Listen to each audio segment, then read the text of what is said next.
ایک بادشاہ محل کی چھت پر ٹہلنے چلا گیا۔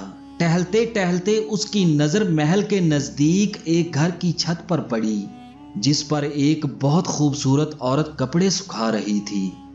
بادشاہ نے اپنی ایک باندی کو بلا کر پوچھا، یہ کس کی عورت ہے اور یہ کس کا گھر ہے؟ باندی نے عرض کی، بادشاہ سلامت، یہ آپ کے غلام فیروز کی بیوی ہے اور یہ فیروز کا گھر ہے۔ بادشاہ پر اس عورت کے حسن و جمال کا سحر چھا چکا تھا۔ بادشاہ محل کی چھت سے نیچے اترا اور اس نے ایک منصوبہ بنایا۔ اس نے فیروز کو بلایا۔ فیروز حاضر ہوا تو بادشاہ نے کہا، فیروز، ہمارا ایک کام ہے، ہمارا یہ خط فلاں ملک کے بادشاہ کو دے آؤ اور اس کا جواب بھی ان سے لے آنا۔ فیروز نے حکم سن کر اپنا سر ہلا دیا اور حکم کو بجا لانے کا اشارہ دیا۔ اس کے بعد فیروز وہ خط لے کر گھر واپس آیا، خط کو اپنے تکیے کے نیچے رکھ دیا اور سفر کی تیاری کرنے لگا۔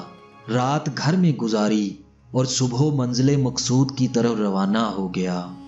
وہ قطعاً اس بات سے لا علم تھا کہ بادشاہ نے اس کے ساتھ کیا چال چلی۔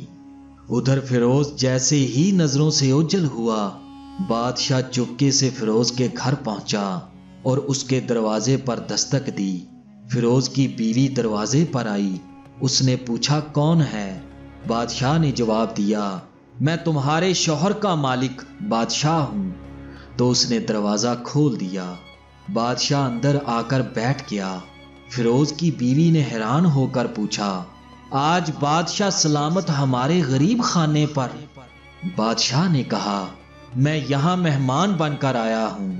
فیروز کی بیوی بادشاہ کا مطلب سمجھ گئی اور اس نے بادشاہ سے کہا، میں اللہ کی پناہ چاہتی ہوں آپ کے اس طرح آنے سے جس میں مجھے کوئی خیر نظر نہیں آ رہی۔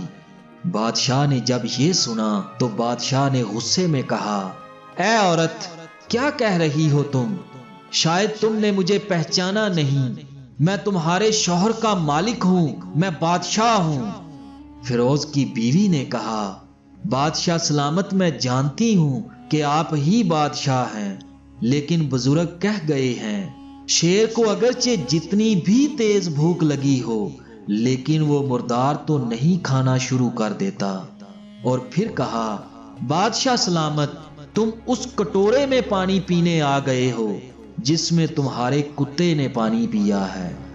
بادشاہ اس عورت کی باتوں سے بڑا شرمسار ہوا اور اسی شرم میں گھر سے جلدی سے نکل پڑا، لیکن جلدی جلدی میں وہ اپنے چپل وہیں بھول گیا۔ یہ سب معاملہ تو بادشاہ کی طرف سے ہوا۔ اب فیروز کو آدھے راستے میں یاد آیا کہ جو خط بادشاہ نے اسے دیا تھا وہ تو گھر پر ہی چھوڑ آیا ہے۔ اس نے گھوڑے کو تیزی سے واپس موڑا اور اپنے گھر کی طرف لپکا۔ فیروز اپنے گھر پہنچا اور تکیے کے نیچے سے جو ہی خط نکالنے لگا تو اس کی نظر پلنگ کے نیچے پڑے ہوئے بادشاہ کے چپل پر پڑ گئی۔ فیروز کا یہ دیکھ کر سر چکرا گیا اور وہ سمجھ گیا کہ بادشاہ نے اس کو سفر پر صرف اس لیے بھیجا تاکہ وہ اپنا مطلب پورا کر سکے۔ فیروز کسی کو کچھ بتائے بغیر چپ چاپ گھر سے نکلا، خط لے کر چل پڑا اور اپنا کام ختم کرنے کے بعد بادشاہ کے پاس واپس آیا۔ بادشاہ نے انعام کے طور پر اسے 100 دینار دیے۔ فیروز دینار لے کر سیدھا بازار گیا اور عورتوں کے استعمال کے قیمتی کپڑے اور کچھ تحائف خریدے۔ گھر پہنچ کر بیوی کو سلام کیا اور کہنے لگا، چلو تمہارے میکے چلتے ہیں۔ بیوی نے پوچھا، یہ کیا ہے؟ کہنے لگا، بادشاہ نے کچھ انعام دیا تھا، میں نے تمہارے لیے اور تمہارے گھر والوں کے لیے کچھ خرید لیا اور میں چاہتا ہوں کہ یہ پہن کر تم اپنے گھر والوں کو بھی دکھاؤ۔ بیوی کہنے لگی، جیسے آپ چاہیں۔ بیوی تیار ہو گئی اور اس کے بعد دونوں میاں بیوی روانہ ہو گئے۔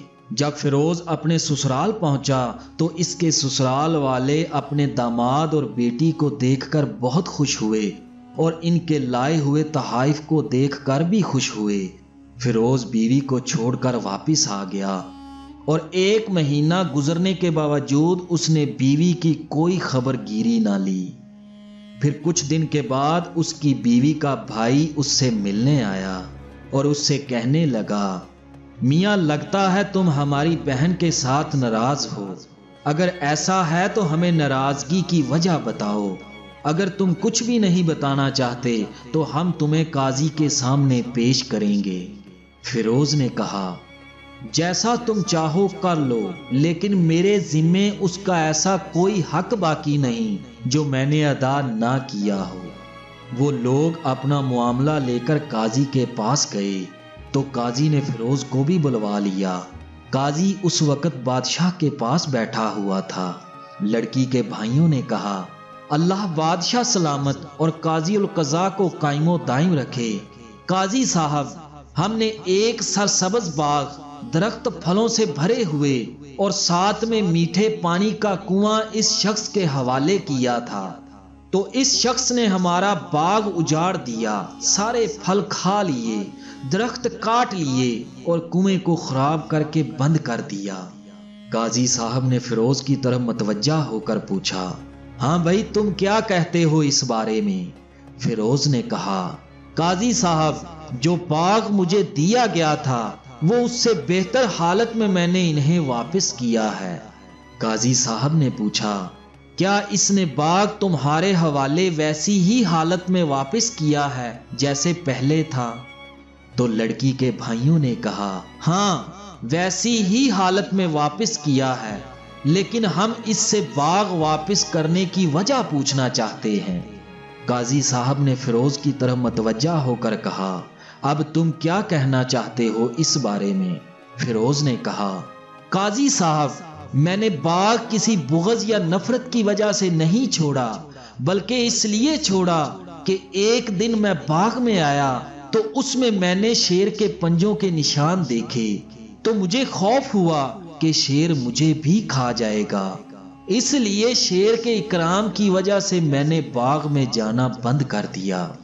بادشاہ جو ٹیک لگائے یہ سب کچھ سن رہا تھا، فوراً اٹھ کر بیٹھ گیا اور فیروز کی طرف متوجہ ہو کر کہنے لگا، فیروز، اپنے باغ کی طرف امن اور مطمئن ہو کر جاؤ، واللہ اس میں کوئی شک نہیں کہ شیر تمہارے باغ میں گیا تھا، لیکن وہ وہاں پر نہ تو کوئی اثر چھوڑ سکا، نہ کوئی پتا توڑ سکا اور نہ ہی کوئی پھل کھا سکا۔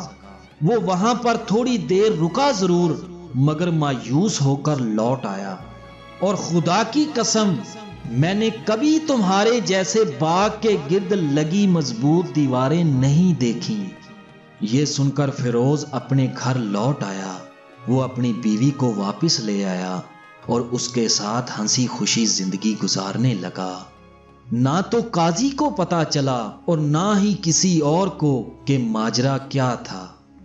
ناظرین گرامی، اس واقعہ میں بہت بڑا درس حیات موجود ہے کہ اپنے گھر کے بھید کسی پر افشا مت کریں۔ کسی پر اپنے راز کھول دو گے تو اس میں کسی کا کچھ نقصان نہ ہوگا، آپ کا خود کا جسم ننگا ہوگا۔ اللہ تبارک و تعالیٰ سے دعا کرتا ہوں کہ اللہ پاک ہم سب کو سن کر سمجھنے کی اور سمجھ کر عمل کرنے کی توفیق عطا فرمائے۔ آمین ثم آمین۔